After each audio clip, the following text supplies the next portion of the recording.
Chapter 23, Part 4, we are going to look at finding the sample size. Example 1 says, a company claims its program will allow your computer to download movies quickly. We'll test the free evaluation copy by downloading a movie several times, hoping to estimate the mean download time with a margin of error of only 8 minutes. We think the standard deviation of download times is about 10 minutes.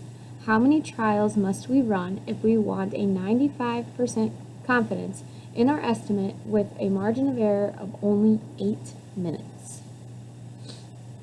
Now, it seems to me like we're talking about confidence intervals since we're looking at that 95% confidence. So let's start with recapping what that confidence interval formula looks like for means. We should start with our sample mean, which is x bar. We add and subtract a t-value or a t-score with a specific degrees of freedom. Remember, we get that from just our sample size minus 1. And then we multiply by our standard deviation, which is our standard deviation of the population or of the sample divided by our sample size. So in the scenario, they give me a bunch of information here. They said we are hoping to estimate the mean. We want a margin of error of only 8 minutes. So I'm going to write down margin of error, or MO, is 8. We think the standard deviation is about 10 minutes, so my S is 10. It asks me how many trial downloads must we run. So we're looking for the trial downloads, which means I'm looking for the sample size for N. Now in my confidence interval, the margin of error is just this right-hand side here. This tells us how far off we are, so I don't really need this X bar. So far, I know my margin of error, I know my standard deviation. My goal is to find N, but I don't have this t-value or t-score yet. Now, in order to find this t-value using our calculator, I would need to know the degrees of freedom. For example, if I go to my second bars and I go to inverse norm, I know I'm looking for 95% confidence, which means I'm looking for the middle 95% of my data. So 5% is left on the tails in total, meaning only 2.5% is left on that left-hand tail. So I could type in, should be going to inverse t here. Could type in my 0.025, but what on earth do I put for degrees of freedom? I know I find that degrees of freedom by 1 less than my sample size. I don't have my sample size though, so it's impossible for me to type in degrees of freedom. So instead of a t-score, our next best guess is a z-score. So we're going to start this problem with using the z-score for 95% confidence, which we learned back in outcome 5. For 95% confidence, this was 1.96. Okay, if I plug in here, so my margin of error is equal to my t-score times the s over square root of n, but for right now, I'm going to make this a z. So margin of error is 8. The z-score I'm using is 1.96. Standard deviation is 10, and I have this square root of n. My goal is to get that n by itself. I like to think of this 1.96 as a fraction, so it's really over 1. So I kind of envision that 1.96 and the 10 both on the numerator of your fraction here. So the first thing that I would do is multiply each side by the square root of n to get rid of it. So I would have square root of n times 8 equals that 1.96 times 10. Dividing both sides by 8 would leave me with square root of n equals 1.96 times 10 over 8.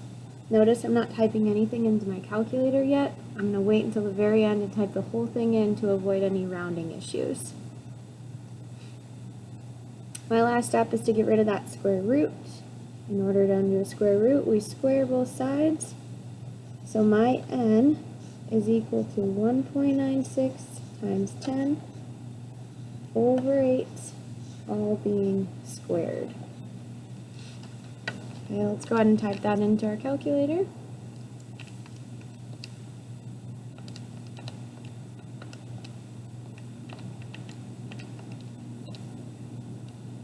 Gives us 6.0025, which, remember, with our sample size, we always want to be within this margin of error, so we always round up, which seems very contradictory to our previous math scale of 5 to 6.00. There's no way I'd round up, but since I want to be within that margin of error, I am going to round up to 7. Now right now I have a pretty good estimate. At this point I think that I should run 7 downloads, download this movie 7 times. And that's a pretty good guess, but there's kind of a big issue with this estimate of 7. And that issue is we used a z-score. We know now with every time I'm working with means I should use a t-score instead of a z-score. So we're going to do the same thing again. But now that I have an estimate of what that sample size should be, I can find a t-score. I now know that my degrees of freedom would be 1 less than this estimate, so 7 minus 1 would give me 6. So when I'm finding my t-score, I'm still working with 95% confidence, so this is middle 95. We already determined it's 2.5% on the end. So I'm going to find my z-score for degrees of freedom of 6.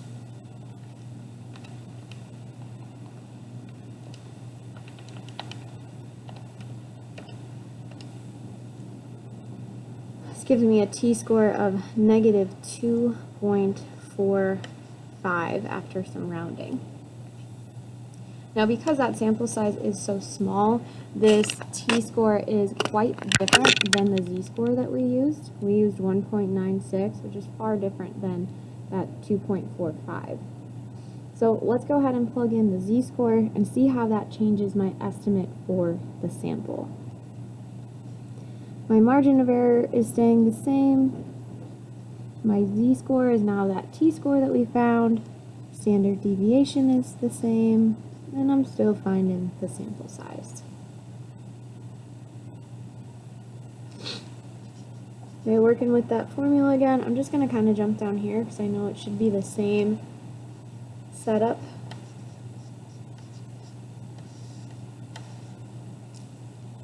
Squaring both sides again.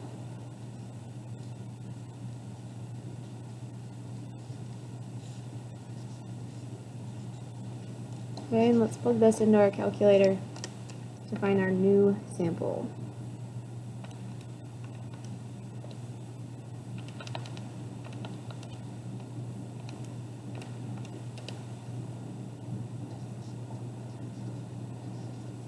.38, which we would round up to 10. And this is 10 downloads.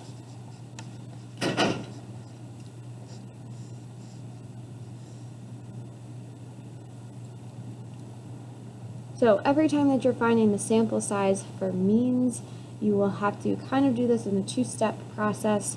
First, get an estimate of your sample size using a z-score. Once you have a rough estimate of what that sample size should be, we'll then go through the same process, but now using the t-score.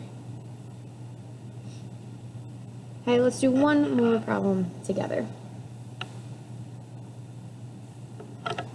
Example 2 says, Nadia wants to create a confidence interval to estimate the mean driving range for her company's new electric vehicle. She wants a margin of error to be no more than 10 kilometers. So my margin of error is 10 at a 90% confidence level.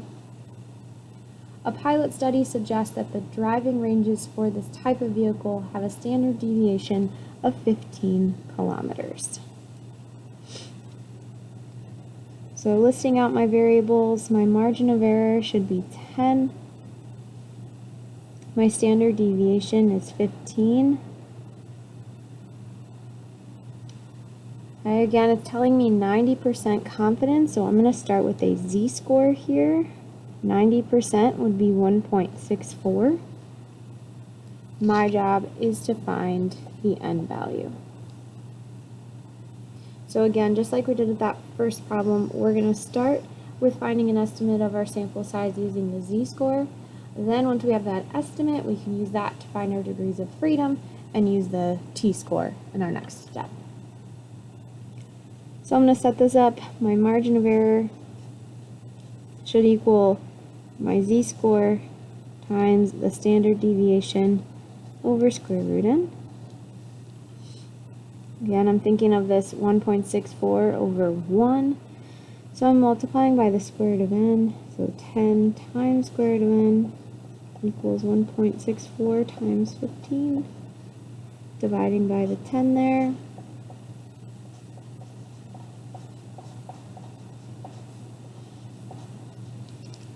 And squaring both sides.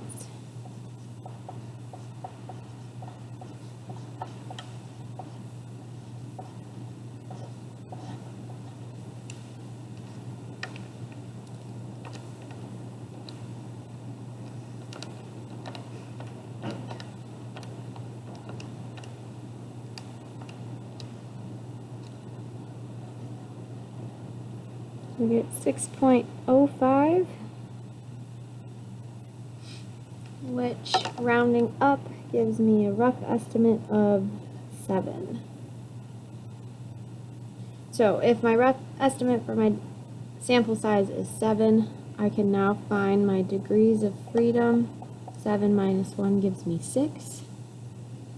So if I'm thinking about finding that t-score, I'm looking for the middle 90% of my data. So there's 10% left on these tails in total, meaning 5% left just on that left-hand side.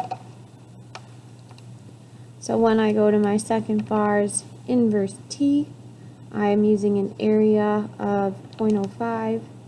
Degrees of freedom is 6. This gives me a t-score of negative 1.94. So again, quite different.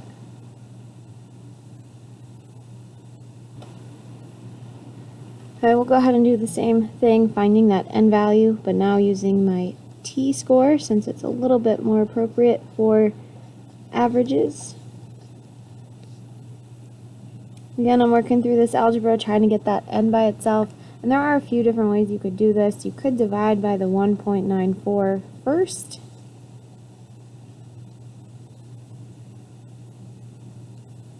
Okay, so then I would have 10 over 1.94 equals 15 over square root n. I would probably cross multiply at that point, so I'd have 10 over square root of 10 times square root of n equals the 1.94 times 15. You end up getting the same thing as you did right here. So dividing by 10,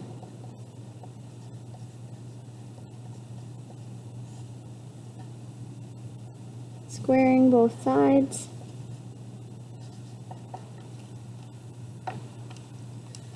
typing into my calculator,